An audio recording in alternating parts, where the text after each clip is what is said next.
Hi my Rithik Rudran families எல்லோரும் எப்படி இருக்கீங்க? நல்லா இருக்கீங்கன்னு நம்புகிறேன். நானும் ரொம்ப நல்லா இருக்கேன். பொதுவாகவே வெள்ளிக்கிழமை என்றாலே மகாலட்சுமிக்குரிய நாள், சுக்கிரனுக்குரிய நாள் என்று நாம் சொல்வோம். ஆனால் அதே வெள்ளிக்கிழமையில் முருகப்பெருமானை வழிபடுவது நமது வாழ்வில் மிகப்பெரிய மாற்றத்தை ஏற்படுத்தும் என்பது பலருக்கு தெரியாத ஒரு ரகசியம். ஏன் வெள்ளிக்கிழமை முருகனை வழிபட வேண்டும்? முருகப்பெருமானுக்கு உகந்த செவ்வாய்க்கிழமை போல இந்த வெள்ளிக்கிழமையும் நமது கஷ்டங்களை நீக்கி மன அமைதியை தரக்கூடியது. இன்று முருகப்பெருமானை உங்கள் வீட்டில் எப்படி எளிமையாக அதே சமயம் முறைப்படி வழிபாடு செய்யலாம் என்பதை தான் இந்த வீடியோவில் பார்க்க போகிறோம். வெள்ளிக்கிழமை சுக்கிர ஓரையில் முருகனை வழிபடுவது சிறப்பானது. வாழ்க்கையில் சுபகாரிய தடைகள் இருப்பவர்கள், தீராத கடன் தொல்லையால் கஷ்டப்படுபவர்கள், குடும்பத்தில் நிம்மதி இல்லாதவர்கள் இந்த நாளில் முருகனை மனதார நினைத்து ஒரு சிறிய தீபம் ஏற்றி வேண்டிக் கொண்டால் கண்டிப்பாக அந்த தடைகள் விலகும். முருகப்பெருமானை அடியவர்களுக்கு அருள்பவன். அந்த அருளை பெறுவதற்கு நாம் அவருக்கு பெரிய பெரிய அலங்காரங்கள் செய்ய தேவையில்லை.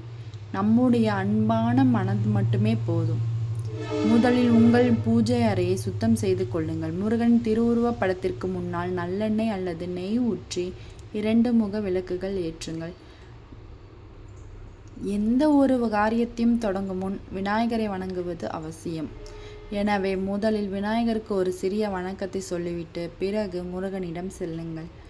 முருகப்பெருமானுக்கு சிவப்பு நிற மலர்கள் என்றால் மிகவும் பிடிக்கும். செவ்வரளி, சிவப்பு ரோஜா அல்லது செம்பருத்தி மலர்களை சூட்டி வழிபடுங்கள்.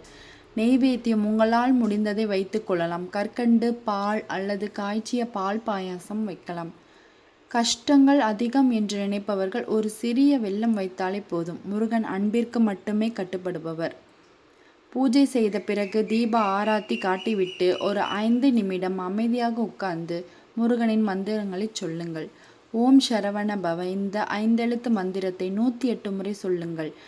முடிந்தால் கந்தசஷ்டி கவசத்தில் உள்ள சில வரிகளை பாராயணம் செய்யுங்கள். குறிப்பாக சிவசண்முகம் நீயே வா என்ற வரிகளை மனதார சொல்லும்போது உங்கள் மனதில் இருக்கும் பாரம் அப்படியே குறைவதை உணர முடியும். இந்த நேரத்தில் உங்கள் குறைகளை அல்லது கோரிக்கைகளை முருகனிடம் வெளிப்படையாக பேசுங்கள். ஒரு நண்பனிடம் பேசுவது போல பேசுங்கள். நிச்சயம் முருகன் உங்கள் வேண்டுதலை கேட்பார். வெள்ளிக்கிழமை தோறும் இந்த பூஜையை தொடர்ந்து செய்து பாருங்கள். நம்பிக்கையோடு செய்யும் எந்த ஒரு வழிபாடும் வீண் போகாது. உங்கள் வீட்டில் எப்போதும் முருகனின் அருள் நிறைந்திருக்கட்டும். இந்த வீடியோ உங்களுக்கு பிடிச்சிருந்தா லைக் பண்ணுங்கள், ஷேர் பண்ணுங்கள். வெற்றிவேல் முருகனுக்கு அரோகரா என்று கமெண்ட் பண்ணுங்கள்.